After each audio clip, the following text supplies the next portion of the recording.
नमस्कार मेरे प्यारे साथियों, स्वागत है आप सभी का हमारे इस यूट्यूब चैनल जीटीएम क्लासेस में। दोस्तों आज की इस वीडियो में हम 10th टर्मिनल परीक्षा दोस्तों 2022 के लिए हिंदी का वीवीआई ऑब्जेक्टिव क्वेश्चंस हम आपके सामने प्रस्तुत करेंगे, जो दोस्तों 27 जुलाई 2022 को आने वाला प्रश्न है। ठीक है, 100% मेरे प्यारे साथियों यही पूछेगा, इसलिए आप सभी विद्यार्थी इस वीडियो में शुरू से लेकर अंत तक बने रहिएगा। एक भी प्रश्न इस वीडियो का आप स्किप मत कीजिएगा। जो आज का दोस्तों आपका टर्मिनल परीक्षा होने वाला है हिंदी का, वो दोस्तों इस वीडियो के माध्यम से बहुत सारे प्रश्न सेम टू सेम मिलेंगे पेपर में। ठीक है, इसलिए वीडियो को पूरी ध्यान पूर्वक देखिएगा। तो आइए हम वीडियो को जल्दी से स्टार्ट कर देते हैं। देखिए पहला प्रश्न, सेन साहब की कितनी लड़कियां थी? ऑप्शन ए में लिखा हुआ है 3, बी में लिखा है 4, बी में लिखा हुआ है, सी में लिखा हुआ है यहाँ पे 5 और डी में लिखा हुआ है 6।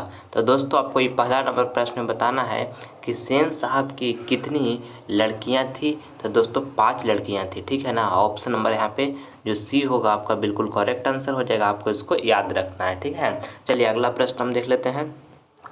दूसरा नंबर का था विद्यालय की संधि विच्छेद है। दोस्तों काफ़ी महत्वपूर्ण प्रश्न है, आपको इसमें बताना है कि विद्यालय की संधि विच्छेद है तो विद्या जुड़ आलय है। ठीक है, विद्या जुड़ आलय है। ऑप्शन नंबर यहाँ पे ए जो होगा आपका बिल्कुल सही उत्तर हो जाएगा। आपको इसको अच्छे तरीके से ध्यान में रखना है। ठीक है, चलिए अगला प्रश्न हम देख लेते हैं। तीसरा नंबर कहता है बिरजू महाराज के पिताजी की मृत्यु किस कारण से हुई? दोस्तों काफ़ी महत्वपूर्ण है ये तीसरा नंबर प्रश्न आपके टर्मिनल परीक्षा के लिए। ऑप्शन ए में लिखा है लू से, बी में लिखा है कैंसर से, सी में लिखा है डायरिया से और डी में लिखा है इनमें से कोई नहीं। तो आपको बताना है मेरे प्यारे साथियों कि बिरजू महाराज के पिताजी की मृत्यु किस कारण से हुई? तो दोस्तों लू से हुआ था। ठीक है, ऑप्शन नंबर यहाँ पे ए जो होगा बिल्कुल करेक्ट आंसर हो जाएगा। आपको इसको याद कर लेना है। ठीक है, चलिए अगला प्रश्न हम देख लेते हैं। चौथा नंबर कहता है संधि के कितने भेद हैं? आपको बताना है मेरे प्यारे साथियों ये चौथा नंबर प्रश्न में कि संधि के कितने भेद हैं। तो दोस्तों संधि के 3 भेद हैं। ठीक ना, ऑप्शन नंबर यहाँ पे बी जो होगा बिल्कुल सही आंसर हो जाएगा। आपको इसको अच्छे तरीके से याद रखना है। ठीक है, चलिए अगला प्रश्न हम देखते हैं। 5वां नंबर प्रश्न है अगला, कहता है कि सेन साहब अपने बेटे खोखा को क्या बनाना चाहते थे? दोस्तों ये भी प्रश्न काफ़ी शानदार है। ऑप्शन ए में लिखा है डॉक्टर, बी में लिखा है इंजीनियर, सी में लिखा है खिलाड़ी और डी में लिखा है पत्रकार। तो दोस्तों आपको 5 नंबर प्रश्न बताना है कि सेन साहब अपने बेटा खोखा को क्या बनाना चाहते थे? तो इंजीनियर बनाना चाहते थे। ठीक ना, ऑप्शन नंबर यहाँ पे बी जो होगा बिल्कुल करेक्ट आंसर हो जाएगा। चलिए अगला प्रश्न हम देख लेते हैं। 6ठा नंबर देखिएगा, कहता है कि निम्न में आँख शब्द का पर्यायवाची कौन है? आपको दोस्तों आँख शब्द का पर्यायवाची बताना है। ठीक है ना, तो आँख शब्द का पर्यायवाची जो होता है लोचन होता है। ठीक, ऑप्शन नंबर यहाँ पे बी जो होगा बिल्कुल हमारा करेक्ट आंसर हो जाएगा। आप इसको ध्यान में रखें। चलिए अगला प्रश्न हम देख लेते हैं। 7 नंबर, संतु और नरेन का आपस में क्या संबंध था? ऑप्शन ए में लिखा हुआ है भाई, बी में लिखा है चाचा भतीजा और डी में लिखा हुआ है पिता पुत्र। यहाँ पे सी में लिखा हुआ पिता पुत्र मेरे प्यारे साथियों और डी में लिखा हुआ है दोस्त। ठीक ना, तो आपको बताना है ये 7 नंबर प्रश्न में कि संतु और नरेन का आपस में क्या संबंध था? तो भाई का संबंध था बाबू। ऑप्शन नंबर यहाँ पे ए जो होगा हमारा बिल्कुल सही आंसर हो जाएगा। आप इसको याद रखिएगा। ठीक है, चलिए अगला प्रश्न हम देख लेते हैं। देखिए यहाँ पे 8 नंबर प्रश्न कहता है इसमें कि अर्जुन शब्द में उपसर्ग है। काफ़ी महत्वपूर्ण प्रश्न है आपके टर्मिनल परीक्षा के लिए। जो आज का हिंदी परीक्षा होने वाला है उसके लिए प्रश्न काफ़ी महत्वपूर्ण है। आपको बताना है कि अर्जुन शब्द में उपसर्ग है तो अन्नू है। ठीक ना, ऑप्शन नंबर यहाँ पे बी जो होगा बिल्कुल करेक्ट आंसर हो जाएगा। आप इसको याद रखिएगा। चलिए अगला प्रश्न हम देख लेते हैं। 9 नंबर कहता है मंगू को लोग कहाँ भर्ती कराने का सलाह दे रहे थे?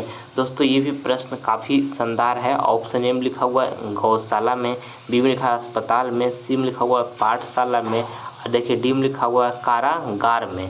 तो दोस्तों आपको बताना है ये 9 नंबर प्रश्न है कि मंगू को लोग कहाँ भर्ती कराने का सलाह दे रहे थे? तो अस्पताल में दे रहे थे। ऑप्शन नंबर यहाँ पे बी जो होगा बिल्कुल करेक्ट आंसर हो जाएगा। आपको इसको याद रखना है। चलिए अगला प्रश्न हम देख लेते हैं। 10वां नंबर कहता है परिणामवाचक विशेषण है। दोस्तों ये भी प्रश्न काफ़ी ही महत्वपूर्ण है आपकी फाइनल बोर्ड परीक्षा के लिए और टर्मिनल परीक्षा के लिए भी, ठीक है। आपको 10वां नंबर प्रश्न बताना है कि परिणामवाचक विशेषण है, तो दोस्तों थोड़ा सा है, ठीक है। ऑप्शन नंबर यहाँ पे ये जो होगा बिल्कुल करेक्ट आंसर हो जाएगा। आप इसको अच्छी तरीके से याद कर लें, ये प्रश्न बार बार आपके बोर्डिया में पूछा जाता है। परिणामवाचक विशेषण है तो थोड़ा सा है, ठीक है। चलिए अगला प्रश्न हम देखते हैं। देखिएगा 11 नंबर यहाँ पे प्रश्न कहता है कि भारत में बेरोजगारी का प्रमुख और प्रत्यक्ष कारण कौन सा है।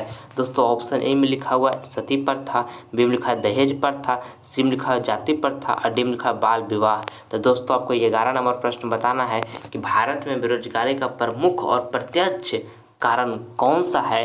तो दोस्तों जाति प्रथा है, ठीक है। आपको इसको याद रखना है। ऑप्शन नंबर यहाँ पे सी जो होगा हमारा बिल्कुल करेक्ट आंसर हो जाएगा, ठीक है। चलिए अगला प्रश्न हम देखते हैं। देखिएगा 12 नंबर प्रश्न कहता है कि विशेषण के मुख्यतः कितने भेद हैं। ऑप्शन ए में लिखा हुआ है 4, बी में लिखा है 3, सी में लिखा है 5 और डी में लिखा हुआ है 2। तो दोस्तों आपको ये 12 नंबर प्रश्न बताना है कि विशेषण के मुख्यतः कितने भेद हैं। तो विशेषण का दोस्तों 4 भेद होते हैं, ठीक ना। ऑप्शन नंबर यहाँ पे ए जो होगा ना बाबू बिल्कुल सही आंसर हो जाएगा। इसको आपको रट लेना है, आज का पेपर में ये प्रश्न जो है टपकेगा ही टपकेगा, ठीक है, टर्मिनल परीक्षा में। चलिए अगला प्रश्न हम देख लेते हैं।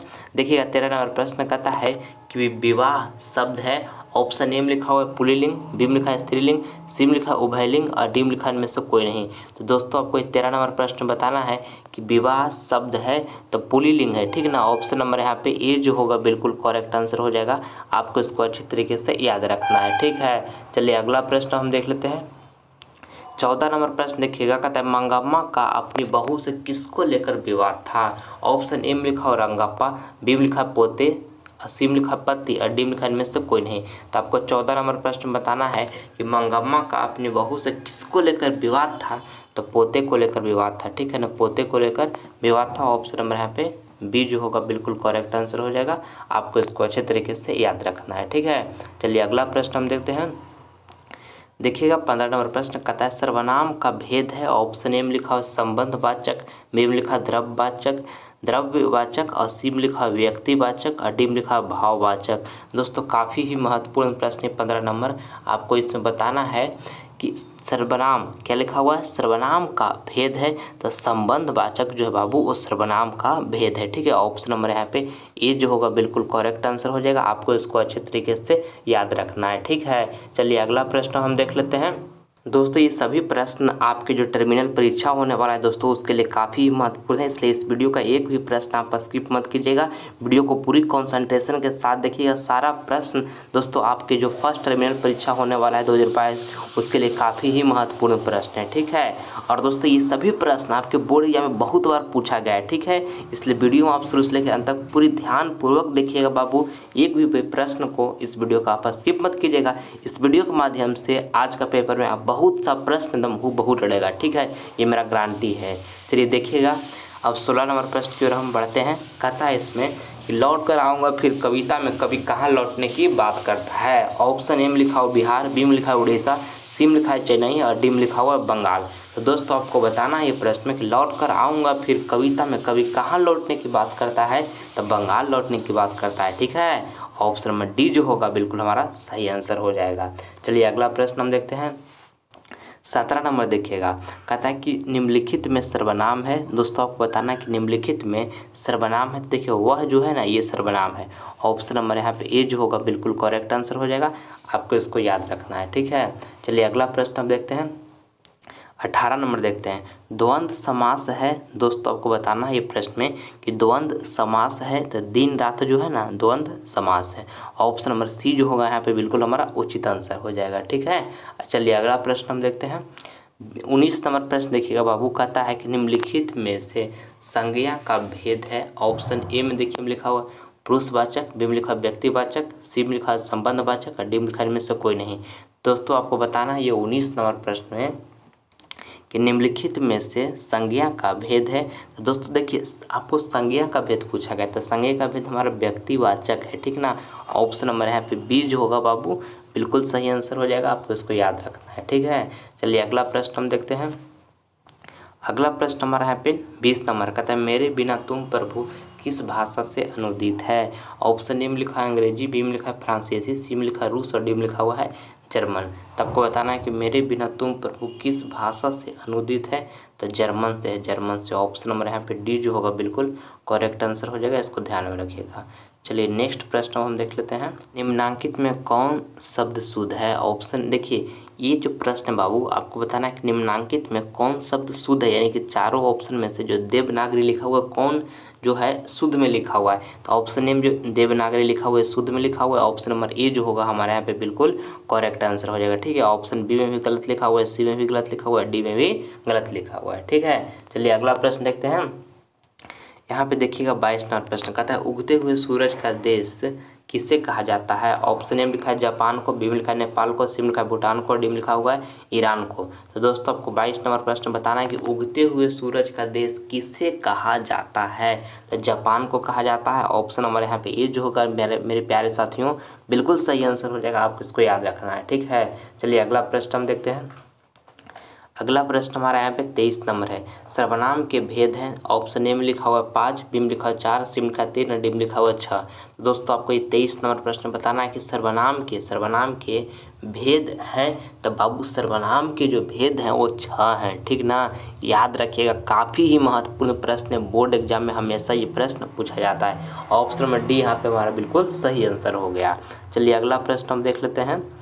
24 नंबर प्रश्न देखिएगा। अब मेरे प्यारे साथियों आप सभी विद्यार्थी मन से पढ़ाई कीजिएगा, 1 मिनट भी समय को बर्बाद मत कीजिएगा। अभी आपका 2023 फाइनल बोर्ड परीक्षा जो आपका होने वाला है उसमें लगभग 6 मंथ समय है आने को बचा हुआ है, इसलिए मन से पढ़ाई कीजिए बाबू, समय को बर्बाद मत कीजिए। हर हालत में आपको फाइनल बोर्ड परीक्षा में 480 प्लस मार्क्स लाना है तो लाना है। अभी आपका टर्मिनल परीक्षा चल रहा है, फर्स्ट टर्मिनल परीक्षा मैट्रिक का, उसको सारे विद्यार्थी अच्छे से दीजिए। जो प्रश्न आता है उसे पूरी ध्यानपूर्वक बनाइए, वहाँ जाइए तो कॉन्सेंट्रेट समझिए कि हम फाइनल बोर्ड परीक्षा में बैठे हुए हैं, इस तरह समझ के उस पेपर को अटेम्प्ट कीजिए बाबू। ठीक है, ताकि आपका जो प्रैक्टिस है वो अच्छा से हो और आपका तैयारी का लेवल भी पता चल सके कि हमारा कितना तैयारी हुआ है। जितना क्वेश्चन बनेगा उसके अनुसार अपने आप को अंडरस्टैंड कर पाइएगा कि हमारा कितना तैयारी है। ठीक है, और मन से पढ़ाई करना है। फाइनल बोर्ड परीक्षा में 480 प्लस मार्क्स हर हालत में लाना है। अगर जो आप सभी विद्यार्थी अभी तक जीटीएम क्लासेस परिवार से नहीं जुड़े हैं तो चैनल को सब्सक्राइब करके जीटीएम क्लासेस परिवार से जुड़ जाइए। इससे आपको फ़ायदा क्या होगा कि जब लाइव क्लास लेकर आएंगे बाबू तो इसका नोटिफिकेशन जो होगा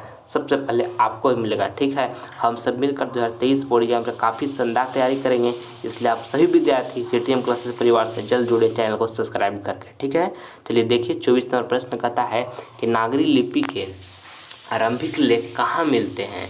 ऑप्शन ए में लिखा हुआ है उत्तर भारत में, बी में लिखा दक्षिण भारत में, सी में लिखा पश्चिमी भारत में, डी में लिखा हुआ पूर्वी भारत में।